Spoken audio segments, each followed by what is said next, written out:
Mm.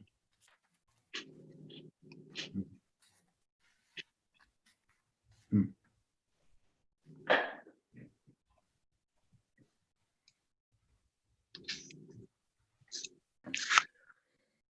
Okay, and we are live.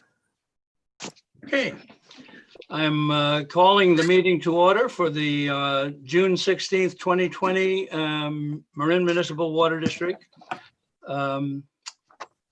As a first in order here, I need a motion to adopt the agenda.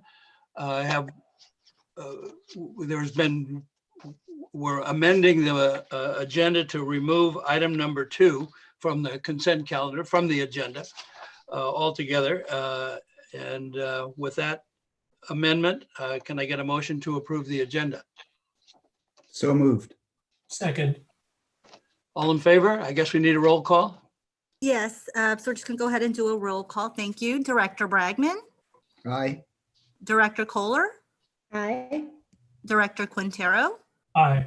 Director Russell, Aye. President Gibson. Aye. President Gibson, if I could jump in for just a moment. Yes. I wanted to remind the public, as noted on the agenda, that for public comments, members of the public can click the raise hand feature on Zoom, which is in the bottom of the Zoom screen, or for any of those joining by phone can press *9, and those comments would be taken as they come in for agenda items. The public could also send in an email as described on the agenda that would be sent to board members and posted on our website. So 3 ways for public participation tonight. Just a point of clarification on that. If someone from the public wants to raise their hand, they have to go to the bottom of the screen, click on participants, and then they'll see a list, which will then have the control raise hand at the bottom. Got it. Thank you. All right. Do we have any public expression? So we do have one public comment that was sent to the board in advance, and it's going to be posted on the website. Okay. Other than that, there is no additional public expression. All right. Good. Hearing no public expression, we'll go to directors and general managers announcements. Any of the directors have any announcements they'd like to make? None from me. And for me. None for No. me. All right. Ben, any announcements you'd like to make? I don't have any this evening. Okay. That takes us to the consent calendar. Items 1, 3, and 4. Can I get a motion to approve the amended consent calendar? Move approval. Second. I just had a brief question, Ben, on your report about the wetland mitigation bank credit you mentioned for the Ross Reservoir. Yes. Can you explain what that is and why it was done? I'd like to turn the answer over to Mike, who was actively and seeing that through. Mike, would you be able to respond? Yes, Director Bragman. So what we did, you may recall when we presented this project, when we awarded it to WR Ford a few months ago, there's a small jurisdictional wetland that's in the middle of the slide that will get removed as part of the project. And in order to mitigate that, we purchased the credit from Burdell up in Nevada, which was approved by the regional board. So they actually, last week, they gave us our 404 certification permit. So that's what that was about. So it was an offset for. Yes. Yeah. Thanks a lot. All right. I think that takes us to item number 5, and Paul for our monthly water supply report. Oh, actually, Excuse me, point of order. Did we approve? I think we still need to approve. so Yeah, and we need a roll call. yeah, we're gonna do a roll call if that's okay. Oh, I'm sorry. Okay, right. So Director Bragman, Aye. Director Kohler, Aye. Director Quintero, Aye. Director Russell, Aye. President Gibson. Aye. Thank you. Okay, thank you for that. Now we're on number 5, monthly water supply report. Okay. Good evening, Paul Sellier, Operations Director, and yes, the monthly water supply report for May. We're going to review production and storage, take a look at some of our storage projections, and then, go through very briefly our water supply strategy. And our first slide is just a snapshot of our reservoirs as of May 31st. And I would just draw your attention to the bottom number here. We're about 95% of normal for this date, with 66,466 acre feet in total storage. Our monthly production report here, our total production in the top table. So that's all of our sources, including Sonoma County Water. At this point, we're at 24,066 acre feet, and that's about 9.5% up from last year. As we look to the bottom of the table, imported water, you can see that we're ahead in total where we were last year. And we've actually started to increase our take, and we're on target to exceed our normal target of 5,300 acre feet. Looking at it, production slightly different way. This is how it comes out in terms of months, with each column representing a year, with 2020 in sort of a turquoise blue. And again, this sort of reflects increased production from prior four Mays, consistent with the other months of this year. Again, just a rebound that we're experiencing. Again, in a 12-month average, we're seeing production going up a fair bit here, but it will come down slightly, I think, as time goes on. Looking at our storage, total storage is reflected in our orange line, and we're about, as I said, 5% below average, and quite a distance away from 76, 77, thank goodness. Yeah. Our cumulative precipitation is not looking terrific, right? This is about 67% of average, but fortunately, our business really counts in terms of storage as opposed to precipitation, and we're doing pretty good there. Our complaints for May, very low, I think 1 or 2, really nothing remarkable about our May numbers for taste and odor. The reservoirs are actually looking really good in terms of taste and odor. Again, just a snapshot of where we are, about 83% of total storage, or 95% of normal for the date. Similar to our partners to the north, Lake Sonoma, excuse me, is 92% of normal storage for this time of year. So at this point, we start projecting and looking out into our crystal ball into the future. Our black line represents actual storage. And then as we transition into the orange dashed line, that is our projections for basically across summer. You can see there's no variations in that slope really. Mm-hmm. And as we hit November 1st, that's roughly about the earliest of our rainy seasons. And we've developed 3 projections here, and you've seen this for the last couple months, I think, where the blue line represents 50% precipitation and the purple line represents 150%. So we capture a fair range of potential outcomes for us. Mm-hmm. And the good news is that even in the 50% case, we remain above by next April any voluntary rationing. Mm-hmm.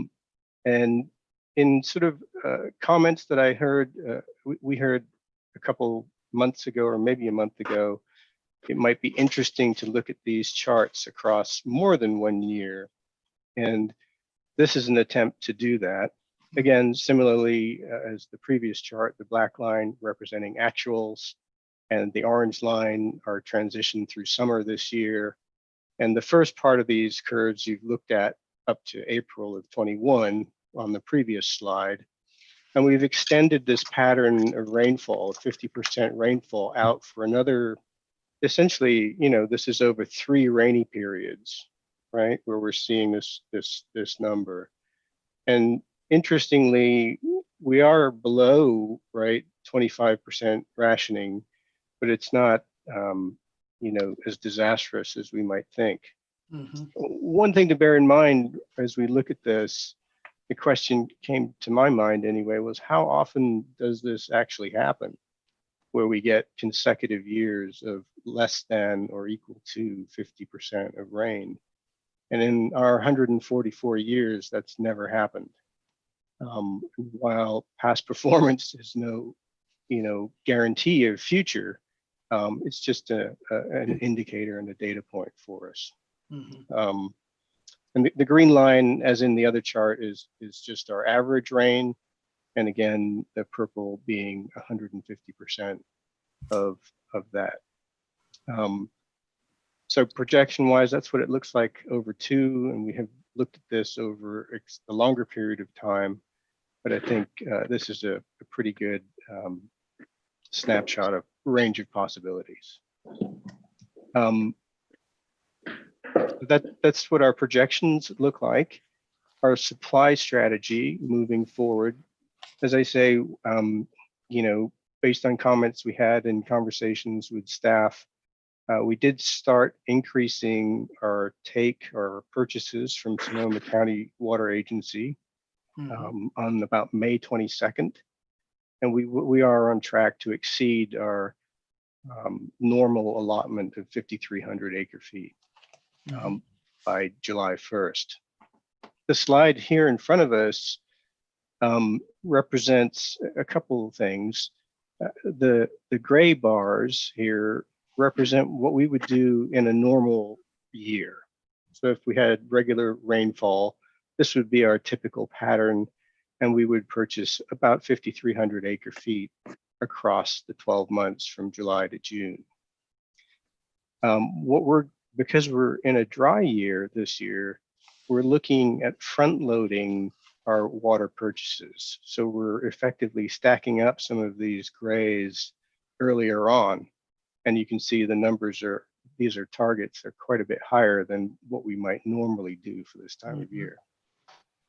With the goal that by the time we reach December, January, we're in a position, if we need to or wish to continue taking additional water and purchasing additional water as it's available from Sonoma County. And so under this scenario, that's reflected in this sort of brick pattern that's on the blue here. So towards the end of January, we'll hit our 5,300 acre feet normal allotment. And by then, hopefully it's either started raining or not, and we can decide to continue those purchases or not. Well, hopefully it has started to rain, but right. We'll certainly be informed.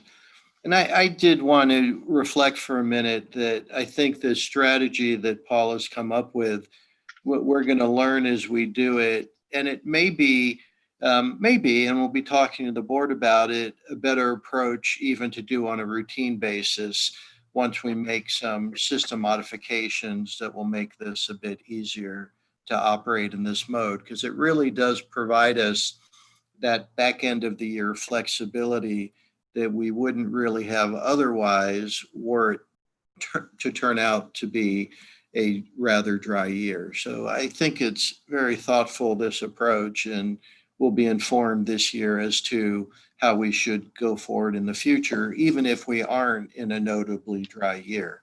Mm-hmm. I have a Good question. point. Yeah. Paul, this was very good. And I just realized something that I hadn't noticed before, and that is if you look at the slide that has the projected reservoir storage going through the year, The first one with just Yes, the, that one. yeah. Yeah. It would be interesting to see this slide with our allotment in there, because this gives a false sense of security, I think, relative to the water that we're having to bring down from Sonoma.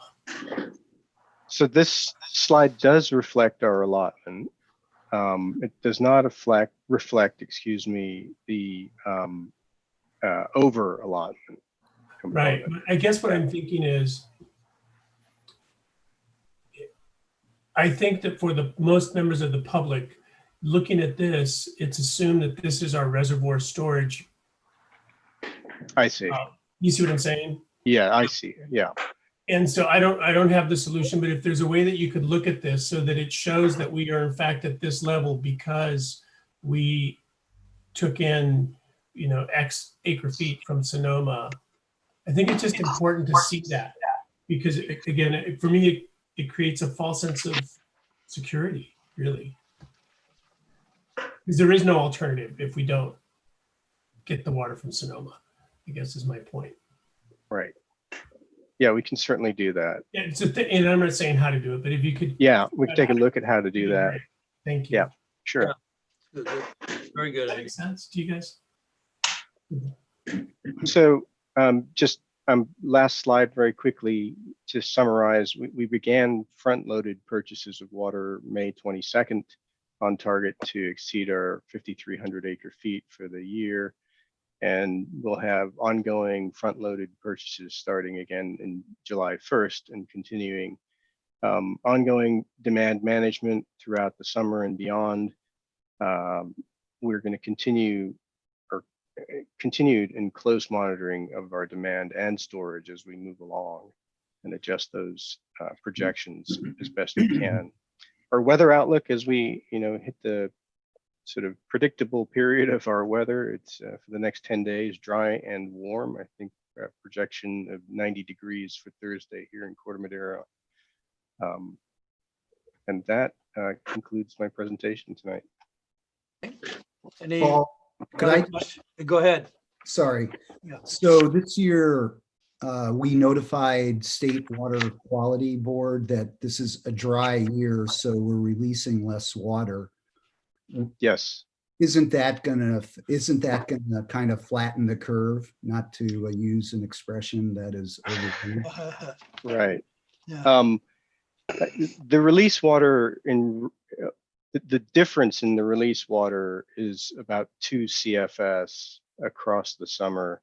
It's really not a huge amount of water. It is helpful, don't get me wrong. It might amount to 1,000 acre feet of water across the summer. But it would be challenging to, for example, represent that on this chart with a scale of 70,000. Yeah. Yeah. Okay. But yes. Point taken. Yeah. Any other questions from the board?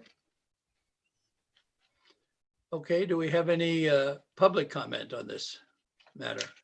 There is no public comment. Okay. That takes us, I guess, to Alex and Mike on item number 6 for our courtyard sewer lateral. Hi, good afternoon, or evening, should I say. Mhm. So I'm here to present the Administration Building and Corporation Yard Sewer Lateral Replacement Project. Back in 2018, the town of Corte Madera notified the district of the upcoming road restoration and sewer main replacement project on Tamal Vista Boulevard. Per the town's private sewer lateral ordinance, the district was required to conduct an inspection and pressure test of both the administration and corporation buildings sewer laterals, since they both tie into the sewer main on Tamal Vista Boulevard. As a result of the inspection, it was determined that the sewer laterals would need to be replaced for both of the buildings. As a result, this project was designed and it was advertised on April 7th, and the bids were opened on April 23rd. The district received 6 bids, with the lowest bid from Hardiman Construction with a contract bid amount of $119,000. Hardiman Construction submitted the 7 forms as were identified in the instruction to bidders that needed to be executed and submitted with their bid. However, in the instruction to bidders, it also requests for the bidders to submit the entire specification booklet with the bid. The remaining specification booklet was returned to the district via UPS on May 1st, since the district office was closed due to COVID-19. And at the time of the bidding, once the bidding was open, the district's preliminary determination was that the bid from Hardeman Construction was non-responsive because they did not include the entire specification booklet. And on May 4th, the district received a bid protest from Hardeman Construction challenging the district's preliminary determination that their bid was non-responsive. District staff and legal counsel conducted further review of the bid submitted by Hardeman and determined that the inconsequential irregularity should be waived, since the notice of inviting bids and section 4 of the instructions and information to bidders in our contract specifications both indicate that the district reserves the right to reject any and all bids and to waive any irregularities in said bid.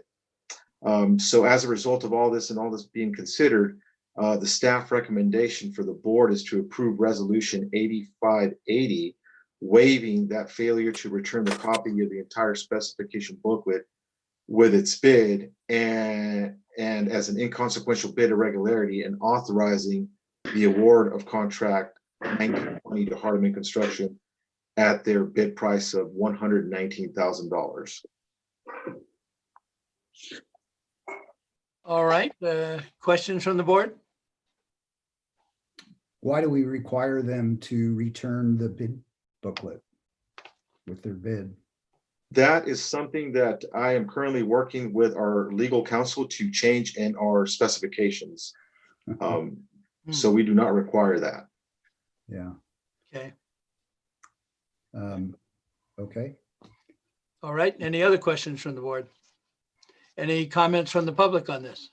We have no public comment. All right, can I get a motion to approve? Move approval. Second. Okay, roll call vote. Director Bragman, Aye. Director Kohler, Aye. Director Quintero, Aye. Director Russell, Aye. President Gibson. Aye. Now we have a couple of vacancies to fill here. This is item number 7 on the agenda. Can I take them cumulatively, or should they be one at a time? I think one at a time is probably best, President Gibson. All right, thank you. I guess first is 7A, Natural Resource Program Manager. I'll go ahead and take this one, Jack. Okay, This is a request to recruit for a natural resources program manager. As many of you know, Greg Andrew is retiring, and this is actually his last week here at the district. He's actually out right now at a discharge. There's a hit hydrant in Mill Valley, and he's out inspecting a creek on West Blythedale. And I can't stress enough how important this position is to the district in terms of regulatory authorities and meeting our obligations to inspect creeks for pipe breaks, which happen weekly, as well as compliance with our water rights order on Lagunitas Creek. So we're asking the board to approve filling this position. And we're also, staff is proposing to change the title from Fisheries Program Manager to Natural Resource Program Manager, which is a position we already have here at the district. We now have 2 of them. And that'll allow us to sort of cast a broader net in terms of recruitment. We'll still be looking for somebody who specializes in aquatic ecology as we go through the recruitment process. mm-hmm. One question about the title change, Crystal. Have you had any conversation with members of the public about this? There are going to be some people I expect who are going to have some concerns about this, that it represents a downgrading of the focus on aquatic species.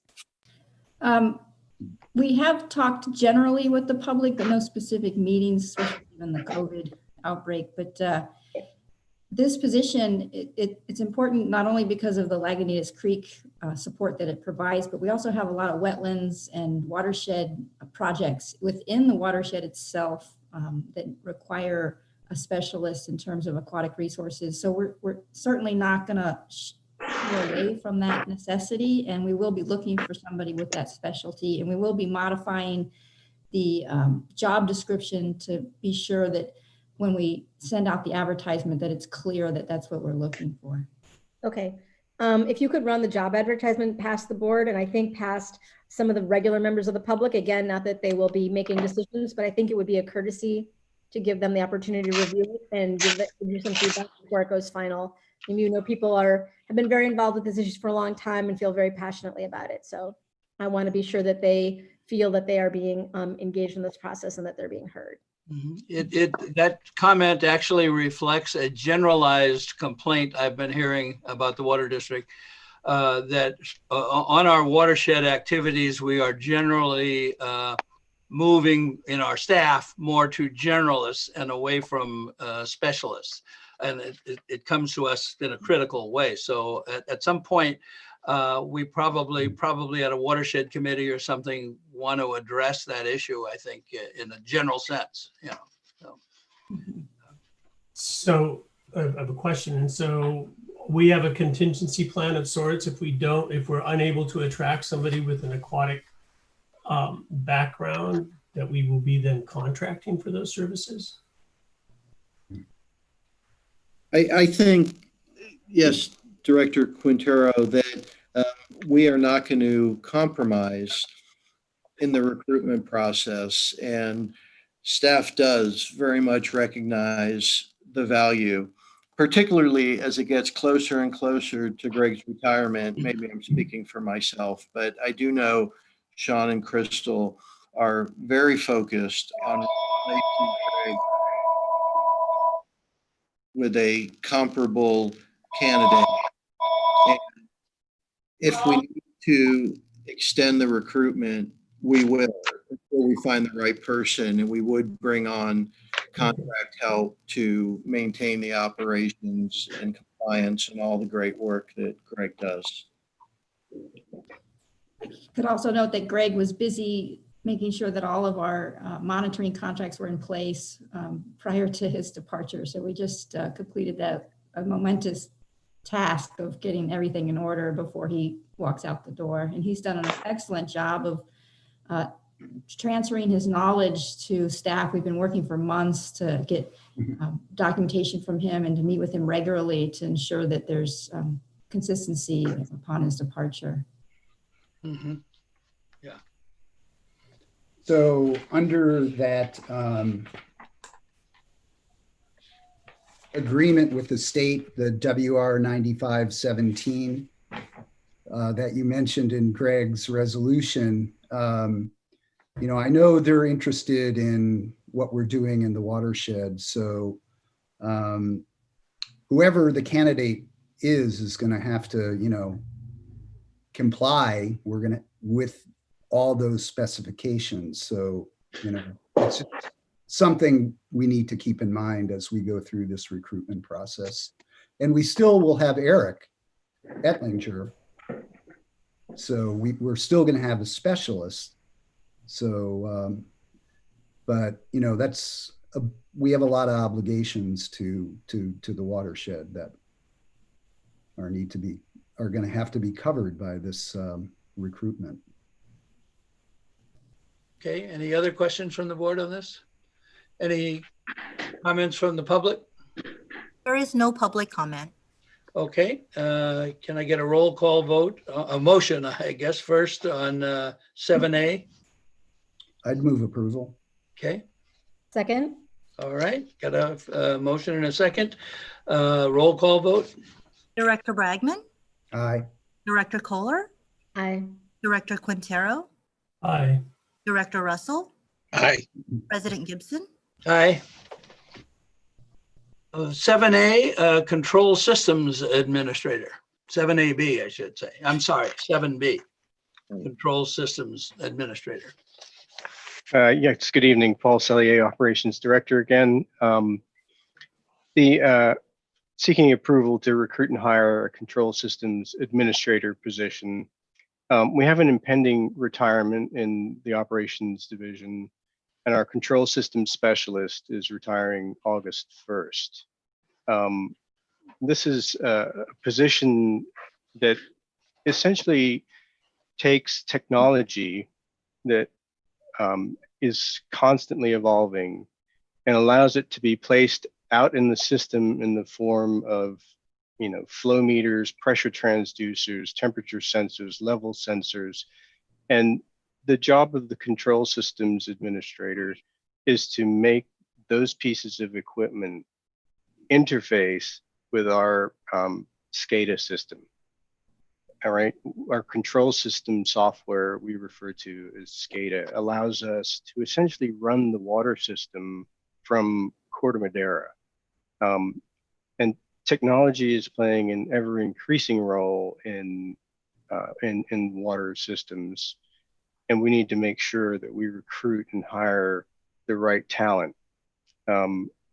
We are changing the role from control system specialist a little bit, in that we're adding supervisory duties to the position, and the overall responsibility for this position, as I say, will be to ensure the interface of our SCADA system with all the components that are out in the system that allow us to move water from A to B and allow us to supply our customers reliably. It's a very important position for us. It's also a very challenging position to hire for, as you could imagine. These skills are in high demand, and we have reviewed our job description and salaries accordingly and presented them here tonight. So with that, I would take any questions at this point. Questions from the board? Okay, hearing none. Any public comment? There is no public comment. All right, can I get a motion for, to approve motion 7B? So moved. Second. Roll call vote? Director Bragman, Aye. Director Kohler, Aye. Director Quintero, Aye. Director Russell, Aye. President Gibson. Aye. Future agenda items. Okay, so nothing out of the ordinary coming up. All of our calendared meetings will be held as noticed. I did want to note that I might have mentioned this last meeting, but you will soon, in the next week or so, be notified of a couple dates for a board retreat that we're going to be scheduling in September. Of course, September, because we're confident that all of this will be over and we'll be back in person. So, of course, I'm not being delusional, but I do believe even if we do have to do it by Zoom, it is important to have an annual once a year get together and talk about key strategic issues for the organization over the coming year. So we'll be scheduling that. Okay. All right, with that, we will adjourn to closed session, I guess. Yes, and a reminder, I did send out an email because of the nature of this meeting. You'll leave this meeting and join the meeting. Jared, you were able to send out the email. I didn't check. Yeah, I went. Yes. No. Yes, I was. Everyone should have it. I think I sent it out around 7:20, 7:25 p.m. Perfect. So we'll rejoin on that. Okay. Okay. Okay. All right. Thank you. Thank you all. Yep. Thank you, everyone.